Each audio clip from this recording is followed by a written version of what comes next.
Hi friends, welcome to Lakshmi maths. இன்றைக்கி என்ன பார்க்க போகிறோம் அப்படின்னு பார்த்தீங்கன்னா, நம்ம சேனல்ல இருந்து last time NTPC and group D exam வந்து நிறைய ஸ்டூடெண்ட்ஸ் வந்து கிளியர் பண்ணாங்க. இதில் என்டிபிசி கிளியர் பண்ண ஸ்டூடெண்ட்டுக்கு ட்ரைனிங் இன்னும் போடலை. ஸோ ட்ரைனிங் முடிஞ்சதுக்கப்புறம் அவங்களோட சக்ஸஸ் ஸ்டோரி, சேலரி ஸ்ட்ரக்சர் எல்லாமே சொல்கிறேன்னு சொல்லியிருக்காங்க. அதே மாதிரி குரூப் டியில் கிளியர் பண்ண ஸ்டூடெண்ட்டுக்கு வந்து போஸ்டிங் வந்து போட்டாங்க. ஸோ அவங்க ஜாயின் பண்ணி அவங்களோட ஃபஸ்ட் மந்த் சேலரியும் வாங்கிட்டாங்க. ஸோ நீங்கள் குரூப் டிக்குள்ளே போனீங்க அப்படின்னா உங்களுக்கு கையில் வந்து எவ்வளோ சேலரி கிடைக்கும் அப்படிங்கிறது தான் இந்த வீடியோவில் வந்து நான் உங்களுக்கு எக்ஸ்பிளைன் பண்ண போகிறேன். ஓகே, ஸோ இது வந்து அவரோட சேலரி ஸ்லிப்பு. ஸோ இந்த சேலரி ஸ்லிப்பு பார்த்தீங்க அப்படின்னா அவர் வந்து 40 டேஸுக்கான சேலரி வந்து போட்டிருக்காங்க அவருக்கு. ஸோ 40 டேஸுக்கான சேலரி வந்து போட்டிருக்காங்க. ஸோ இதை வந்து நான் ஃபைனலாக உங்களுக்கு எக்ஸ்பிளைன் பண்ணுறேன். அதுக்கு முன்னாடி இந்த இதை பார்த்துக்கோங்க. ஸோ இது ஜென்ரலான இன்ஃபர்மேஷன், இது எல்லாருக்குமே தெரிஞ்சது தான். ஒரு குரூப் டிக்குள்ளே போகிறீங்க அப்படின்னா உங்களுக்கு பே ஸ்கேல் எவ்வளோ இருக்குன்னா 5200 20,200 வரைக்கும் இருக்கும். இதில் கிரேடு பே வந்து 1800 இருக்கும். ஸோ அதில் பேசிக் பேன்னு எடுத்துக்கிட்டிங்க அப்படின்னா எவ்வளோ வரும்? 18,000 வரும். அதில் ஹவுஸ் ரெண்ட் அலவன்ஸ்ன்னு பார்த்தீங்க அப்படின்னா ஒவ்வொரு சிட்டி இருக்கும், XYZ சிட்டிஸ் இருக்கும். அது அந்த சிட்டிஸ்னால் என்ன அப்படிங்கிறத சொல்கிறேன். ஸோ அந்த ஹவுஸ் ரெண்ட் அலவன்ஸு நீங்கள் எக்ஸ் சிட்டிஸில் இருக்கீங்க அப்படின்னா உங்களுக்கு 24% வந்து கொடுப்பாங்க. ஸோ 4320 வரும். ஒய் சிட்டிஸில் வந்து 16%, இசட் சிட்டிஸில் பார்த்தீங்கன்னா 1440 8% வந்து கொடுப்பாங்க. அந்த X cities, Y cities, Z சிட்டிஸ்னால் என்னென்னா அந்த சிட்டிஸில் எவ்வளோ பாப்புலேஷன் இருக்காங்க, எவ்வளோ மக்கள் தொகை இருக்காங்களோ அதை பொறுத்து உங்களுக்கு வந்து இந்த HRA வந்து வரும், ஹவுஸ் ரெண்ட் அலவன்ஸ் வந்து வரும். இது வந்து டியர்னஸ் அலவன்ஸு, இது ஒரு 6120 வந்து கொடுப்பாங்க. ட்ராவல் அலவன்ஸ்னு கொடுப்பாங்க. நீங்கள் எந்த லொக்கேஷனில், நீங்கள் எந்த ஏரியாவில் இருக்கீங்களோ அதை பொறுத்து உங்களுக்கு ட்ராவல் அலவன்ஸும் கிடைக்கும். ஓகே, ஸோ இது வந்து கிராஸ் சேலரி வந்து கொடுத்துருக்காங்க. இது போகையும் இதில் வந்து உங்களுக்கு பார்த்தீங்கன்னா நிறைய அலவன்சஸ் வந்து ஆட் ஆகும். ஸோ ஓவராலாக பார்த்தீங்கன்னா குரூப் டி பொறுத்த வரைக்கும் உங்களுக்கு கையில் வந்து ஒரு 33லேருந்து ஸோ 33ஆவது கிடைக்கும். ஸோ 33,000லேருந்து 35க்குள்ளே கிடைக்கும். அந்த அலவன்ஸு சம்டைம்ஸ் அந்த மந்த்தில் அந்த அலவன்ஸ் இருக்கும், சம்டைம்ஸ் இருக்காது. ஸோ வேரி ஆகிறது ஒரு 2000 ரூபாய்க்குள்ளே தான் வேரி ஆகும். ஸோ உங்கள் கைக்கு வர்றது பார்த்தீங்கன்னா 33லேருந்து உங்களுக்கு 35க்குள்ளே கையில் வந்து கிடைக்கும் குரூப் டி செலக்ட் ஆனீங்கன்னா. ஸோ நான் சொன்ன சிட்டிஸ் பாருங்கள், XYZ சிட்டிஸ் சொன்னேன் இல்லையா? ஸோ XYZ சிட்டினா என்னென்னா அந்த இடத்துல நீங்கள் ஒருவேளை உங்களுக்கு ஜாப் போட்டிருக்காங்கன்னா ஸோ அந்த லொக்கேஷனில் அந்த ஏரியாவில் பார்த்தீங்க அப்படின்னா அந்த சிட்டிக்குள்ளே மொத்தமே 5 லட்சத்துக்கும் கம்மியாக மக்கள் இருந்தாங்க அப்படின்னா அதை வந்து டயர் 3 சிட்டின்னு சொல்லுவாங்க. இசட் சிட்டிக்குள்ளே வந்துடும். அதே இது பார்த்தீங்கன்னா 5லேருந்து 50 லட்சம் வரைக்கும் இருக்கிறவங்க வந்து ஒய் சிட்டிஸ்ன்னு சொல்லுவாங்க. அந்த அலவன்ஸ் வந்து உங்களுக்கு மாறும் இந்த சிட்டிஸை பொறுத்து. அதுக்கப்புறம் டயர் 1 சிட்டி பார்த்தீங்க அப்படின்னா 50 லட்சத்துக்கும் மேலே மக்கள் தொகை இருக்கிறது தான் டயர் 1 சிட்டி அப்படின்னு சொல்லுவாங்க. ஓகே, ஸோ இதில் பார்த்தீங்கன்னா என்னென்ன ஜாப்லாம் வருதுன்னு பாருங்கள். குரூப் டி கீழே இந்த போஸ்டிங்ஸ் எல்லாமே உங்களுக்கு வரும். ஸோ இது எல்லாமே நீங்கள் அப்ளை பண்ணும்போது உங்களோட ப்ரிஃபரன்ஸ் வந்து கொடுப்பீங்க. உங்களுக்கு என்னெல்லாம் வேணும், ட்ராக் மெயின்டனரா இல்லை அசிஸ்டன்ட் ட்ராக் மிஷினா, ஸோ அசிஸ்டன்ட், ஸோ இந்த மாதிரி இது எல்லாமே வரும். இது இந்த போஸ்டிங்ஸ் எல்லாமே உங்களுக்கு குரூப் டி கீழே வரும். நீங்கள் அப்ளை பண்ணும்போது உங்களோட ப்ரிஃபரன்ஸ் வந்து கொடுக்கலாம். ஓகே, ஸோ இது எல்லாமே அதுக்கு கீழே உள்ள போஸ்டிங்ஸு. ஸோ இது எல்லாத்துக்குமே சேலரி பார்த்தீங்க அப்படின்னா உங்களுக்கு வந்து அந்த எவ்வளோ இதுக்குள்ளே ரேஞ்சு வந்து மாறும் அப்படின்னு பார்த்தீங்கன்னா அந்த 29லேருந்து 34 இல்லைனா 35 இந்த ரேஞ்சுக்குள்ளே தான் உங்களுக்கு சேலரிஸ் வந்து இருக்கும். ஸோ அலவன்சஸ் வந்து ஒவ்வொரு இதுக்கும் மாறும். சில இதுக்கு வந்து சில அலவன்ஸ் இருக்கும், சில போஸ்டிங்க்கு சில அலவன்ஸ் வந்து இருக்காது. ஓகே, ஸோ இது வந்து பார்த்தீங்கன்னா இந்த போஸ்ட் வைஸ் சேலரி. இப்போ நீங்கள் வந்து assistant workshop, assistant bridge, assistant depart, assistant loco shed, pointsman, assistant operation, assistant signal and telecommunication இதுக்குள்ளே போனீங்கன்னா உங்களுக்கு மினிமம் இந்த போஸ்டிங்குள்ளெல்லாம் வரீங்கன்னா assistant traction distribution, assistant works or workshop இதுக்குள்ளே போகிறீங்க அப்படின்னா உங்களுக்கு வந்து எவ்வளோ வரும்னா 22லேருந்து 25 வரைக்கும் வரும். ஸோ இது வந்து இது கூட சில அலவன்சஸும் ஆட் ஆகும். ஸோ அது வந்து இதில் இல்லை, இதில் வந்து அவங்க சொல்லலை. ஸோ உங்களுக்கு கையில் பார்த்தீங்க அப்படின்னா ஒரு 29 to 33க்குள்ளே கிடைக்கும். அந்த அலவன்சஸ் எல்லாமே ஆட் ஆயிடுச்சுன்னா ஒரு 29லேருந்து 33க்குள்ளே வரைக்கும் கிடைக்கும். ஸோ நீங்கள் ட்ராக் மெயின்டனருக்குள்ளே போகிறீங்கன்னா இது கூடயும் சில அலவன்சஸ் ஆட் ஆகும். ஸோ உங்களுக்கு வந்து பார்த்தீங்கன்னா ட்ராக் மெயின்டனருக்கு கரெக்டாக சொல்ல போனால் ஒரு 33,000லேருந்து 34,000 வரைக்கும் உங்களோட கையில் வந்து கிடைக்கும் சேலரி வந்து. ஓகே, ஸோ இதுதான் சேலரி ஸ்ட்ரக்சரு. இப்போ நம்ம ஸ்டூடெண்ட்டோட சேலரி ஸ்ட்ரக்சர் வந்து பார்க்கலாம். அதுக்கு முன்னாடி உங்களுக்கு என்னென்ன பெனிஃபிட்ஸ்லாம் இதில் இருக்குன்னு பாருங்க. ஸோ உங்களுக்கு அலவன்ஸ் பார்த்தீங்கன்னா நைட் டியூட்டிஸ்க்கு அலவன்ஸ் கிடைக்கும், ஹாலிடேஸ்க்கு ஒரு காம்பன்சேஷன் இருக்கும், அதுக்கப்புறம் வந்து ஃபிக்ஸட் கன்வீனியன்ஸ் அலவன்ஸ் இருக்குது, மெடிக்கல் ஃபெசிலிட்டிஸ் இருக்கும், அதுக்கப்புறம் மெடிக்கல் ட்ரீட்மெண்ட்டுக்கு, அதுக்கப்புறம் பார்த்தீங்கன்னா டெய்லி அலவன்ஸ். இது வந்து பார்த்தீங்கன்னா அந்த ஸ்டூடெண்ட்டை என்ன சொன்னாங்கன்னா ஒரு 10 days ஒரு 10 days வந்து இந்த மாதிரி லோக்கலில் ட்ராவல் பண்ணுற மாதிரி இருக்கும். Daily allowance along with mileage allowance for local journey beyond 8 km. So அந்த 10 days வந்து ட்ராவல் பண்ணுற மாதிரி இருக்கும்னு சொன்னாங்க. ஸோ அதுக்கு வந்து பார்த்தீங்கன்னா அவங்களுக்கு வந்து பெர் டே 350 ருபீஸ் கொடுப்பாங்க அப்படின்னு சொன்னாங்க. ஸோ அந்த 10 டேஸுக்கு ஒரு 3500 அவங்களோட சேலரியில் வந்து ஆட் ஆகும். ஸோ இது எல்லாமே அதில் இருக்கக்கூடிய பெனிஃபிட்ஸு. ஸோ ஸ்பெஷல் காம்பன்சேஷன் யாருக்குன்னா ட்ரைபல் ஷெட்யூல் ஏரியாஸ் அலவன்ஸு, அதுக்கப்புறம் special allowance to women with disabilities for child care and எஜுகேஷனுக்கு, female candidates are privilege in terms of posting they get posted in city areas or mostly. So அவங்களுக்கு வந்து பெரும்பாலும் city ஏரியாஸில் தான் என்ன பண்ணுவாங்கன்னா posting வந்து போடுவாங்க. ஓகே, ஸோ இது எல்லாமே நான் சொல்லிட்டேன். சிட்டி எக்ஸ் ஒய் இசட்னா என்னன்னு சொல்லிட்டேன். ஸோ அவங்களோட சேலரியும் நான் வந்து சொல்லிட்டேன். அந்த சிட்டியில் இருக்கக்கூடிய ஹவுஸ் ரெண்ட் அலவன்ஸும் நான் வந்து சொல்லிட்டேன். அவங்களோட ஏரியா பொறுத்து அந்த ஹவுஸ் ரெண்ட் அலவன்ஸோட பர்சன்டேஜ் வந்து மாறும். ஓகே, ஸோ புரிஞ்சிருச்சா? இதுதான் சேலரி ஸ்ட்ரக்சர். ஒரு குரூப் டி எக்ஸாமுக்குள்ளே நீங்கள் போனீங்க அப்படின்னா உங்கள் கையில் வந்து ஒரு அப்ராக்சிமேட்டாக சொல்ல போனோம் அப்படின்னா ஒரு 29லேருந்து 33 வரைக்கும் இருக்கும். உங்களோட போஸ்டிங் பொறுத்து வந்து இருக்கும். ஓகே, இப்போ நம்ம ஸ்டூடெண்ட்டோட சேலரி ஸ்ட்ரக்சர் வந்து பார்க்கலாம். அவங்களோட சேலரி ஸ்லிப்பை வந்து நம்ம பார்க்கலாம். ஸோ இந்த சேலரி ஸ்லிப் வந்து அவர் எதுக்கு அனுப்பியிருக்காருன்னா அவரோட 40 டேஸ் ஒர்க்குக்கான சேலரி ஸ்லிப் வந்து அனுப்பியிருக்காங்க. ஓகே, அந்த 40 டேஸில் பார்த்தீங்கன்னா அந்த அரியர் பே மட்டும் 5806 இதில் வந்து போட்டிருக்காங்க. ஸோ இதை ஃபைனலாக நீங்கள் டோட்டல் அமௌண்ட்லேருந்து மைனஸ் பண்ணிக்கணும். ஓகே, ஸோ பேசிக் பே பார்த்தீங்கன்னா எவ்வளோ போட்டிருக்காங்கன்னா 18,000 வந்து போட்டிருக்காங்க. ஸோ இது நம்ம ஸ்டூடெண்ட்டோட சேலரி ஸ்லிப்பு. ஓகே, ஸோ அதில் வந்து அரியர் வந்து என்னென்னா அவருக்கு 40 டேஸுக்கான சேலரி. ஸோ அது வந்து 30 பெர் மந்த் இல்லை, அவர் ஜாயின் பண்ணது வந்து ஒரு மந்தோட 20 டேஸ் முடிஞ்சதுக்கப்புறம் ஜாயின் பண்ணியிருப்பாருன்னு நினைக்கிறேன். ஸோ அதனால் அவரோட 40 டேஸ் சேலரி ஸ்லிப் தான் இது. ஸோ இதில் டியர்னஸ் அலவன்ஸ் வந்து 7560 கொடுக்காங்க. ஸோ அரியர்ஸ் வந்து ஒரு 2439. ஸோ டோட்டலாக அரியர்ஸ் பார்த்தீங்கன்னா இதில் ஒரு 5806, இதில் ஒரு 2439. ஹவுஸ் ரெண்ட் அலவன்ஸ் பார்த்தீங்கன்னா 1800. ஸோ அந்த சிட்டி பொறுத்து உங்களுக்கு ஹவுஸ் ரெண்ட் அலவன்ஸ் வந்து மாறும். டிரான்ஸ்போர்ட் அலவன்ஸ் வந்து 1278. So risk and hardship allowance for track மெயின்டெனன்ஸ்க்கு பார்த்தீங்க அப்படின்னா அந்த ரிஸ்க்கு வந்து ஒரு 2700 ரூபாய். ஸோ அவங்களோட ஜாபில் வந்து சில இது இருக்கும், ஒவ்வொரு ஜாபுக்கும் ஒரு அலவன்ஸ் இருக்கும். ஸோ அந்த மாதிரி ட்ராக் மெயின்டெனருக்கு ஸோ பார்த்தீங்கன்னா 2700 இருக்கும். இதில் வந்து பார்த்தீங்கன்னா அவங்களுக்கு அந்த 10 டேஸ் ட்ராவல் நான் சொன்னேன் இல்லையா, ஸோ அந்த மந்தில் ஒரு 10 டேஸ் ட்ராவல் பண்ணுற மாதிரி இருக்கும். அதுக்கு பெர் டே வந்து அவங்களுக்கு வந்து 350 கொடுப்பாங்கன்னு சொன்னாங்க. ஸோ அது ஒரு 3500 வந்து நீங்கள் போட்டுக்கோங்க. ஓகே, ஸோ அது வந்து இதில் ஆட் ஆகலைன்னு சொன்னாங்க. இந்த மந்தில் இதில் வந்து ஆட் ஆகலைன்னு சொன்னாங்க. அடுத்து வந்து பார்த்தீங்கன்னா இது வந்து deduction. So railway employees insurance schemes இதில் வந்து ஒரு 9 ரூபாய் டிடெக்ட் பண்ணிடுவாங்க. சோசியல் செக்யூரிட்டி ஸ்கீம்னு இதில் ஒரு 50 ரூபா வந்து டிடெக்ட் பண்ணிடுவாங்க. ஸோ அதுக்கப்புறம் பார்த்தீங்கன்னா ஓவராலாக சேலரின்னு பார்த்தீங்கன்னா அந்த 40 டேஸுக்கு அவரோட இன்ஹேண்ட் சேலரி பார்த்தீங்கன்னா 39,524 வந்திருக்கு. இது வந்து எவ்வளோ நாளைக்கு அப்படின்னு பார்த்தீங்கன்னா 40 டேஸுக்கு. ஸோ 40 டேஸுக்கானது வந்து 39,524. இதில் பார்த்தீங்கன்னா அவரோட அரியர் பார்த்தீங்க அப்படின்னா இதில் ஒரு 5800 இருக்குது. இதில் வந்து பார்த்தீங்கன்னா 800 அரியர் இருந்துச்சு இல்லையா, ஸோ இதில் வந்து ஒரு 2500 இருக்குது. ஸோ டோட்டலாக பார்த்தீங்கன்னா 52 7 7 1 8. ஸோ ஒரு 8000 ரூபா அரியருக்கு போயிருச்சு அப்படின்னு வச்சுக்கோங்க. ஸோ ஒரு 8000 ரூபா போயிருச்சு அப்படின்னா இதில் எவ்வளோ இருக்குது 39. ஸோ ஒரு 40ன்னு வச்சுக்கோங்க. ஸோ 40னா அதில் ஒரு 8 போயிருச்சுன்னா 32K வரும். ஸோ 32,000 ரூபா வரும். அதில் நான் ஒரு இது ஆட் பண்ண சொன்னேன் இல்லையா, ஸோ இது இப்போ அவர் 40 டேஸுக்கு வாங்கியிருக்கிறது 39,524. ஸோ இதை 40 ரவுண்டாக பண்ணிக்கோங்க. அங்கே ஒரு இது 8 ரவுண்ட் ஆக்கிடுங்க. ஸோ இதில் வந்து ஒரு 8 கிட்ட ரவுண்ட் ஆக்கிடுங்க. இங்கே அரியர் இருக்கு இல்லையா, இதில் ஒரு 5800 இருக்குது.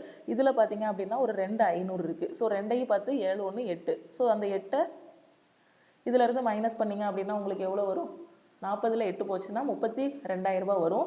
இந்த 32,000 அது போக நான் வந்து இங்கே ஒரு அலவன்ஸ் வந்து அவருக்கு சேர்க்கலன்னு சொன்னேன் இல்லையா, அதில் வந்து பார்த்தீங்கன்னா ஒரு 10 டேஸுக்கு பெர் டே 350 வந்து கொடுப்பாங்க. ஸோ அதில் ஒரு 3500 வரும் இல்லையா, ஸோ அந்த 3500 அது அப்போ டோட்டலாக அவருக்கு எவ்வளோ வரும் அப்படின்னு பார்த்தீங்கன்னா 35,500 கிட்ட சேலரி வந்து வரும். ஒரு பெர் மந்த் பார்த்தீங்கன்னா 33. இதில் வந்து பார்த்தீங்கன்னா என்பிஎஸ் வந்து அவருக்கு வந்து டிடெக்ட் பண்ணலைன்னு சொன்னார். ஸோ அந்த என்பிஎஸ் வந்து டிடெக்ட் பண்ணாங்க அப்படின்னா அது ஒரு 3000 ரூபாய் 2500 ரூபாய் சொன்னார். ஸோ அது எல்லாமே டிடெக்ட் பண்ணி அவர் கைக்கு வர்றதுன்னு பார்த்தீங்கன்னா ஒரு 33லேருந்து 35க்குள்ளே வரும். ஏன்னா அலவன்ஸ் வந்து மாறும். அவருக்கு நைட் ஷிஃப்ட் நைட் டியூட்டிஸ் அது எல்லாமே இருந்துச்சு அப்படின்னா, ஸோ சில இதெல்லாம் இருந்தது அப்படின்னா சில அலவன்ஸ் நான் சொன்னேன் இல்லையா, சில பெனிஃபிட் எல்லாம், ஸோ அது எல்லாமே ஆட் ஆகும்போது ஸோ ஓவராலாக பார்த்தீங்க அப்படின்னா அப்ராக்சிமேட்டாக ஒரு குரூப் டியில் நீங்கள் போனீங்க, உள்ளே போகிறீங்க, ட்ராக் மெயின்டெனர் போஸ்ட்டுக்கு போகிறீங்க அப்படின்னா உங்களுக்கு இன்ஹேண்ட் சேலரி எவ்வளோ இருக்குன்னா ஒரு 33லேருந்து 35க்குள்ளே இருக்கும்.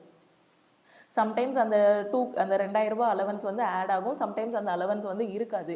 ஸோ அந்த 10 டேஸு அவர் ட்ராவல் பண்ணுறதுக்கான இதெல்லாம் இதில் ஆட் ஆகலை பார்த்தீங்களா, ஸோ அது எல்லாமே ஆட் ஆகிச்சு அப்படின்னா அதுவும் பெர் மந்த் அவருக்கு வந்து ஒரு 3500 கிட்ட ஆட் ஆகும்.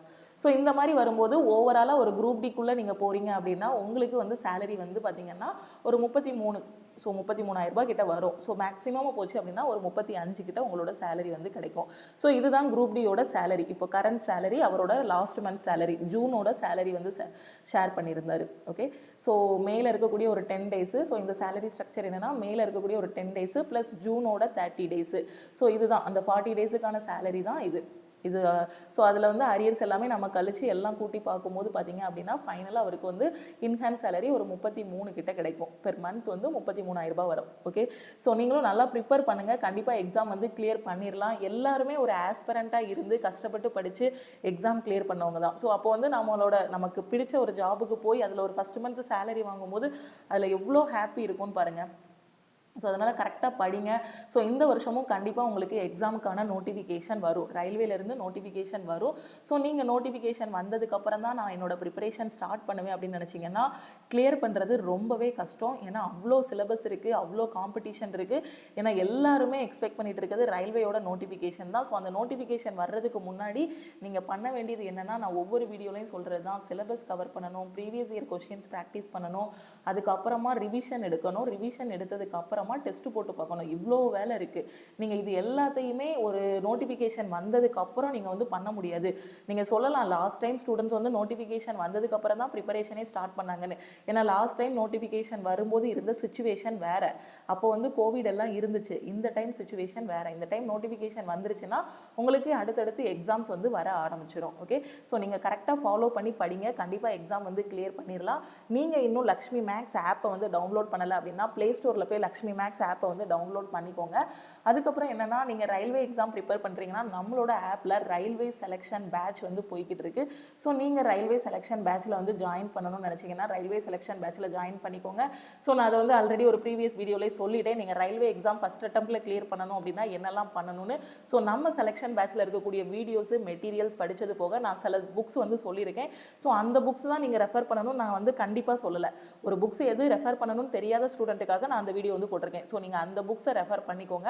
அது போகையும் உங்ககிட்ட ஒரு புக்ஸ் இருக்குது, நீங்கள் ஏதாவது ஒரு இன்ஸ்டியூட்டில் படிச்சோ அந்த இதில் வந்து மேக்ஸ், ரீசனிங், ஜென்ரல் அவேர்னஸ்க்கு ஒரு புக் வச்சுருக்கீங்கன்னா அந்த புக்கு உங்களுக்கு ஃபாலோ பண்ண கரெக்டாக இருந்தால் நீங்கள் அந்த புக்கை ஃபாலோ பண்ணிக்கோங்க. அப்படி இல்லைனா நான் சொன்ன புக்ஸ் மேக்ஸுக்கு ஆர்எஸ் அகர்வால், இல்லைனா அந்த கிரணோட குயிக்கஸ்ட் மேத்தமெட்டிக்ஸ், ரீசனிங்க்கு பினாக்கிளோட ரீசனிங், இல்லைனா குயிக்கஸ்ட் அந்த கிரண் புக்கோட ரீசனிங்கு. அதுக்கப்புறம் வேறு என்ன சொன்னேன், சயின்ஸுக்கும் ஜென்ரல் அவேர்னஸ்க்கும் ஒய்சிடி புக்ஸ் வந்து சொன்னேன். மேக்ஸ் அண்ட் ரீசனிங்க்கும் உங்களால் முடிஞ்சால் நீங்கள் ஒய்சிடி புக்ஸ்னாலும் ஃபாலோ பண்ணிக்கலாம். ஸோ இது எல்லாமே ஃபாலோ பண்ணுறதுக்கு முன்னாடி ஃபஸ்ட்டு நீங்கள் வந்து என்ன பண்ணியிருக்கணும்னா ஒரு பேசிக் ஐடியா வந்து தெரியணும். அப்போ ஒரு சப்ஜெக்ட், ஒரு டாபிக் இருக்குன்னா அந்த டாப்பிக்கில் இவ்வளோ இது வருது அப்படின்னு அதை வந்து எக்ஸ்பிளைன் பண்ணியிருக்கணும். அது எல்லாத்தையும் ஒரு வீடியோவாவோ இல்லை ஒரு கிளாஸாவோ நீங்கள் வந்து அட்டன் பண்ணிங்கன்னா அதுக்கப்புறம் அந்த புக்கில் போய் நீங்கள் ப்ராக்டிஸ் பண்ணுறதுக்கு ஈஸியாக இருக்கும். ஃபார் எக்ஸாம்பிள், நான் இன்இக்வாலிட்டி தான் உங்களுக்கு சொல்லிக் கொடுக்குறேன், இல்லை டைரக்ஷன் தான் ரீசனிங்கில் சொல்லிக் கொடுக்குறேன்னா இந்த டைரக்ஷனை எடுத்தோடனே புக்கில் போய் பார்த்தீங்கன்னா அது வந்து கன்ஃபியூஸ் ஆகிற மாதிரி இருக்கும். அப்போ இந்த டைரக்ஷனுக்குள்ளே என்னெல்லாம் வருது, இந்த டைரக்ஷனில் நார்மலாக ஒரு டயக்ராம் போடுறது, அதுக்கப்புறம் அந்த டிகிரி வச்சு பார்க்குறது, அதுக்கப்புறம் ஷேடோ வச்சு பார்க்குறதுன்னு இந்த மாதிரி அதில் இருக்கக்கூடிய டைப் எல்லாத்தையுமே நான் ஒரு வீடியோவாக உங்களுக்கு சொல்லி கொடுத்துருவேன். அந்த வீடியோவெல்லாம் பார்த்துட்டு அதுக்கப்புறம் நீங்கள் வந்து படிக்கணும், புக்கில் ப்ராக்டிஸ் பண்ணணும். அதே மாதிரி தான் ஜென்ரல் அவேர்னஸ்க்கு ஒரு டாபிக் இருக்குது அப்படின்னா, ஏன்ஷியன் ஹிஸ்ட்ரி இருக்குது அப்படின்னா அதை ஃபுல்லாத்தையும் நான் வந்து சொல்லி கொடுத்துருவேன். அதை சொல்லி கொடுத்துட்டு அங்கே இருக்க மெட்டீரியலை ஜஸ்ட் ரீட் பண்ணிவிட்டு இங்கே நான் சொன்ன அந்த ஒய்சிடி புக்கில் நீங்கள் ப்ராக்டிஸ் பண்ணணும். இந்த மாதிரி நீங்கள் ப்ராக்டிஸ் பண்ணிங்கன்னா, ஏன்னா இது எல்லாமே ஒரே நாளில் நடக்காது, இதுக்கு டைம் ரொம்பவே எடுக்கும். அப்போ நீங்கள் என்ன பண்ணணும், இப்போ இருந்தே ஸ்டார்ட் பண்ணணும். இப்போ இருந்து ஸ்டார்ட் பண்ணிங்கன்னா தான் எக்ஸாம் நோட்டிஃபிகேஷன் வர்றதுக்குள்ளே உங்களோட சிலபஸையாவது நீங்கள் கவர் பண்ண முடியும்.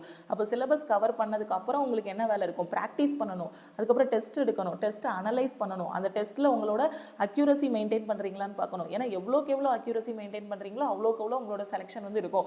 இப்போ நான் சேலரி ஸ்லிப்ஸ் ஷேர் பண்ண ஸ்டூடெண்ட் என்டிபிசி எக்ஸாமும் எழுதுனாங்க. ஸோ என்டிபிசியில் அவங்க பண்ண மிஸ்டேக்ஸ் எல்லாத்தையும் குரூப் டியில் கரெக்ட் பண்ணாங்க. அதனால தான் அவங்க வந்து குரூப் டி வந்து கிளியர் பண்ண முடிஞ்சிச்சு. என்டிபிசியில் என்ன மிஸ்டேக் பண்ணாங்கன்னு அவங்களே சொல்லியிருப்பாங்க.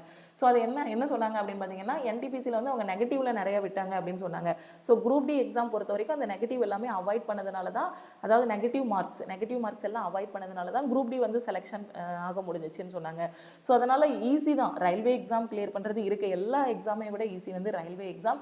ஸோ அதுக்கு நீங்கள் வந்து கரெக்டாக ஃபாலோ பண்ணி படிச்சிங்க அப்படின்னா கண்டிப்பாக எக்ஸாம் வந்து கிளியர் பண்ணிடலாம்.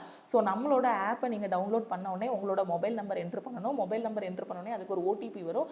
ஸோ அந்த ஓடிபி யூஸ் பண்ணி நீங்கள் வந்து லாகின் பண்ணிக்கலாம். ஓகே. ஸோ நம்மளோட ஆப்பில் என்னென்ன இருக்குது அப்படின்னு பார்த்துக்கோங்க. ஸோ ரயில்வேக்கான selection batch, NTPC group D ஏஎல்பிக்கான செலெக்ஷன் பேட்ச் வந்து நம்மளோட ஆப்பில் இருக்குது. அதுக்கப்புறம் பார்த்தீங்க அப்படின்னா ஆர்பிஎஃப் கான்ஸ்டபிள் அண்ட் எஸ்ஐக்கான செலெக்ஷன் பேட்சும் நம்மளோட ஆப்பில் இருக்குது. நீங்கள் ஆர்பிஎஃப் கான்ஸ்டபிள் எஸ்ஐ படிச்சிங்க அப்படின்னா ஸோ அந்த பேட்சில் ஜாயின் பண்ணிக்கோங்க. அதுக்கப்புறம் எஸ்எஸ்சிக்கான சிஜிஎல் சிஹெச்எஸ்எல் எம்டிஎஸ்க்கான கம்ப்ளீட் செலெக்ஷன் பேட்சும் நம்மளோட ஆப்பில் வந்து இருக்குது. அது போக நீங்கள் மேக்ஸில் மட்டும் வீக்காக இருக்கீங்க அப்படின்னா all in one maths course இருக்குது. அதுக்கப்புறம் ரீசனிங் மட்டுமே உங்களுக்கு ப்ராக்டிஸ் பண்ண போதும் அப்படின்னா உங்களுக்கு ரீசனிங்கான கிளாஸஸும் நம்மளோட ஆப்பில் வந்து இருக்குது. நீங்கள் இங்கிலீஷில் வீக்காக இருக்கீங்க, எஸ்எஸ்சி ஸ்டூடெண்ட்டு ஆனால் இங்கிலீஷில் ரொம்ப வீக்குன்னா ஸோ இங்கிலீஷுக்கு மட்டும் நம்மளோட ஆப்பில் வந்து தனியாக கிளாஸஸ் வந்து இருக்குது. ஸோ நீங்கள் ஒரு இன்ஸ்டியூட் போய் தான் படிக்கணும்னு இல்லை, நம்ம ஆப்லேயே எல்லா கிளாஸஸுமே இருக்குது. ஸோ எல்லா கிளாஸஸுக்குமே உங்களுக்கு வந்து 70%, ஸோ 75% ஆஃபர் வந்து இந்த வீக் வந்து கொடுத்துருக்கேன். ஸோ இந்த ஆஃபரை நீங்கள் யூட்டிலைஸ் பண்ணி அந்த கிளாஸஸில் வந்து ஜாயின் பண்ணிக்கோங்க. ஸோ ஒன்ஸ் நீங்கள் ஜாயின் பண்ணிட்டீங்கன்னா உங்களுக்கு லைஃப் டைம் வேலிடிட்டி. ஸோ இதை படிக்க போகிறீங்க, இங்கே உள்ள கிளாஸஸ் அட்டன் பண்ண போகிறீங்க, அதுக்கப்புறம் உங்களோட புக்கில் வந்து ப்ராக்டிஸ் பண்ண போகிறீங்க. ஸோ ரொம்ப ரொம்ப கம்மியான ஃபீஸாக தான் இருக்கும். ஏன்னா ஒரு டியூஷன் படிக்கிற பிள்ளைக்கே நீங்கள் கேட்டிங்க அப்படின்னா ஒரு பையனுக்கோ ஒரு பொண்ணுக்கோ ஒரு first standard second standard tuition படிக்கிறவங்களுக்கே கேட்டிங்க அப்படின்னா ஒரு டியூஷன் ஃபீஸே ஒரு 400 500 சொல்லுவாங்க. ஒரு 12th standard student 11th standard ஸ்டூடெண்ட்டுக்குன்னா நீங்கள் டியூஷன் ஃபீஸ் கேட்டிங்கன்னா பெர் மந்த்தே 1500 2000 அந்த ரேஞ்சில் சொல்லுவாங்க. ஒரு காம்படிட்டிவ் எக்ஸாம். ஸோ அது எல்லா ஸ்டூடெண்ட்டுக்கும் போய் சேரணும்னு ரொம்ப ரொம்ப கம்மியான ப்ரைஸில் ஸோ 75% ஆஃபரில் தான் இருக்கும். ஸோ நீங்கள் ஜாயின் பண்ணணும்னா நம்மளோட ரயில்வே செலெக்ஷன் பேட்ச், ஸோ ரயில்வேக்குள்ளே தான் போகணும் அப்படின்னு நினச்சிங்கன்னா நீங்கள் செலெக்ஷன் பேட்ச் ரயில்வே செலெக்ஷன் பேட்சில் ஜாயின் பண்ணிக்கோங்க. எஸ்எஸ்சி தான் உங்களோட ட்ரீமாக இருக்குது அப்படின்னா எஸ்எஸ்சிக்கும் செலெக்ஷன் பேட்ச் இருக்குது.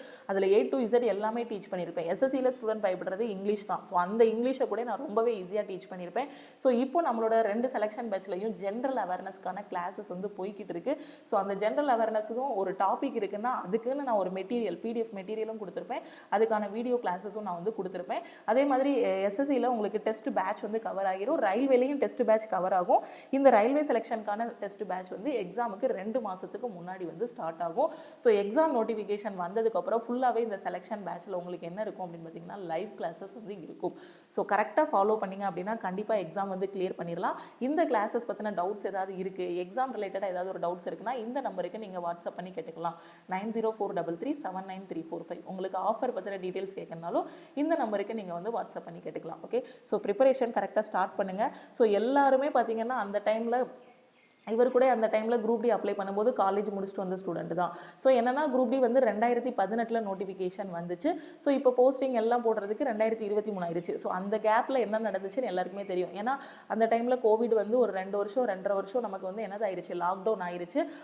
அது வரைக்குமே எல்லாருமே வெயிட் பண்ணி பாஸ் பண்ணியிருக்காங்க பார்த்தீங்களா. ஸோ நோட்டிஃபிகேஷன் வந்து அப்ளை பண்ணி முடிச்சு ஸோ எக்ஸாம் கண்டிப்பாக வரும்னு ப்ரிப்பேர் பண்ணி அந்த இதுலேயே என்டிபிசி ஸ்டூடெண்ட் நிறைய பேர் பாஸ் பண்ணியிருக்காங்க, குரூப் டி பாஸ் பண்ணியிருக்காங்க. ஸோ அதை பாருங்கள். அதனால் இந்த டைமும் நோட்டிஃபிகேஷன் வரும், கரெக்டாக ஃபாலோ பண்ணி படிச்சிங்க அப்படின்னா எக்ஸாம் வந்து கிளியர் பண்ணிடலாம்.